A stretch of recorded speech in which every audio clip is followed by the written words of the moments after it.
जय हिंद मेरे प्यारे साथियों, कैसे हैं आप सभी। उम्मीद करता हूं कि आपकी जो sub inspector Uttar Pradesh police की जो तैयारी है वो काफ़ी अच्छी चल रही होगी। 3 दिसंबर में एक विज्ञप्ति जारी हुई थी जिसमें आपका पेपर के बारे में जानकारी दी गई थी। 14 और 15 मार्च को आपके पेपर होने हैं। 4 पालियों में पेपर होंगे, पहला चरण, दूसरा चरण और तीसरा चरण, चौथा चरण। अभी देखना ये होगा कि पहले चरण में कौन आता है। सबको ये पता है कि ये जो पहले चरण में आएगा उसको थोड़ा सा दिक्कत का सामना करना पड़ता है, क्योंकि उसको एक पैटर्न नहीं पता होता कि भाई किस तरीके का पैटर्न फॉलो होगा, और नॉर्मलाइजेशन का फायदा भी उन लोगों को मिल जाता है। अब अपने दिमाग में ये सेट जरूर करना कि आपको केवल 105 दिन तैयारी करनी होगी, क्योंकि आपके पास काफ़ी कम टाइम रह गया है। लोग बोल रहे हैं कि 75 डे आर्ट चैलेंज कर लो, दिसंबर का महीना तो ऐसे ही छोड़ दो और बाकी जो आपके 75 दिन बचते हैं उनमें तैयारी कर लो। दोस्तों, ऐसा कुछ भी नहीं है। मात्र और मात्र आपके पास 105 दिन यहाँ पर बच गए हैं। इसी के अंदर आपको हिंदी भी तैयार करनी है, क्योंकि हिंदी का ऐसा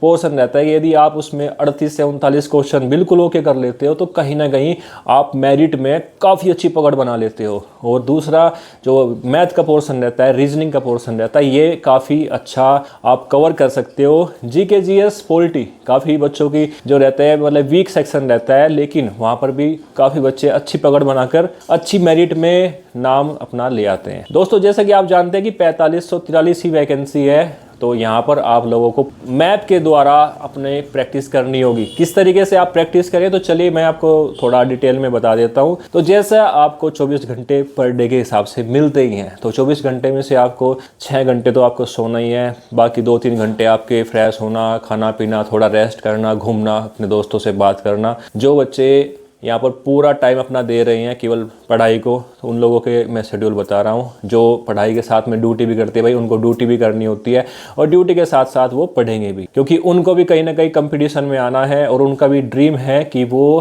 कांस्टेबल से सब इंस्पेक्टर बने या किसी भी ऐसी जॉब से जहाँ पर वो जॉब कर रहे हैं उस जॉब को छोड़कर वो उत्तर प्रदेश पुलिस में as a sub inspector 2 star ले और अपने जो ड्रीम्स हैं सब इंस्पेक्टर बनने के उनको पूरा करें। तो दोस्तों, यहाँ पर जैसे आपको 24 घंटे मिल रहे हैं तो 6 घंटे ऑब्वियसली आप सोंगे या फिर 5 घंटे भी सोते हैं कभी कभी, तो 2-3 घंटे आपके जैसे फ्रेश होना, टहलना वहलना, खाना पीना, ये हो गया। बाकी का जो टाइम बचता है उसमें हम मैनेज करते हैं कि 6 घंटे आप मैथ को दें। इसमें मैथ में से आपको 2 घंटे अपनी प्रैक्टिस के करने होंगे और 4 घंटे जो है आप जहाँ से कोचिंग ले रहे हैं, ऑफलाइन कोचिंग ले रहे हैं या फिर ऑनलाइन कोचिंग ले रहे हैं, तो वहाँ से आप अपना टाइम निकाल कर अपनी प्रैक्टिस को 6 घंटे मैथ के लिए रख दें। 2 घंटे आपको हिंदी को देने ही देने होंगे, क्योंकि हिंदी का जो लेवल है सब इंस्पेक्टर का वो काफी अच्छा आता है। हिंदी में आप कोशिश ये करना कि 38 क्वेश्चन बिल्कुल ओके करें।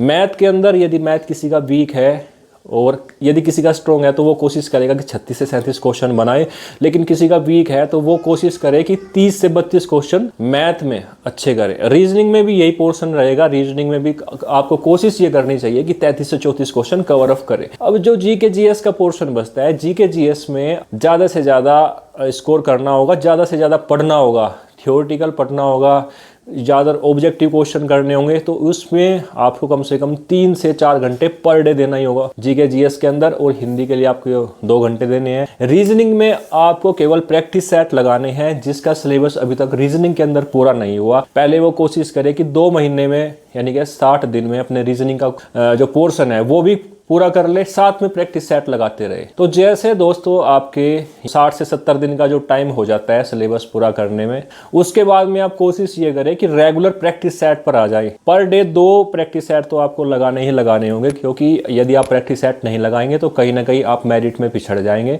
आप कितने भी कोशिश कर लें कि भाई मैंने तो बहुत पढ़ा था, मेरा सारा सिलेबस भी कवर हो गया, फिर भी मेरा नंबर नहीं आया, तो दोस्तों सबसे बड़ी प्रॉब्लम इसमें यही बनती है कि जो भी बच्चे अपना सिलेबस तो पूरा कर लेंगे, अपना सिलेबस पूरा उन्होंने कर लिया, सब कुछ उन्होंने पढ़ भी लिया, लेकिन उसमें मेरिट में नहीं आ पाए। तो मेरिट में ना आने का सबसे बड़ा रीज़न यही रहता है कि प्रैक्टिस सेट में टाइम उन्होंने कम लगाया। ठीक है, प्रैक्टिस सेट में जितने भी पोर्शन उनको दिया गया था, ठीक है, वो उनसे कवर नहीं हुआ। दोस्तों, सबसे बड़ी प्रॉब्लम यही होती है जो बिगिनर बच्चे हैं या फिर जो कंपटीशन में पहले से ही है, उनको तो ये जानकारी रहती है कि जितने ज़्यादा प्रैक्टिस सेट लगाओगे मेरिट लिस्ट में अपनी रैंक इतनी ही अच्छी बना पाओगे। तो यहाँ पर जो बिगनर है, जो शुरुआत कर रहे हैं, उनको कोशिश ये करनी चाहिए कि पहले अपना सिलेबस पूरा कर ले 60 दिन के अंदर, और जो बाकी का जो टाइम बचता है, जो आपके 45 दिन का जो टाइम बचता है, उसमें प्रैक्टिस सेट लगाए, साथ में वो क्वेश्चन जरूर कवर करें जो आपसे नहीं बन पा रहे हैं। यदि आप लोगों की कोई प्रॉब्लम है हिंदी में, जीके जीएस में, पॉलिटी में,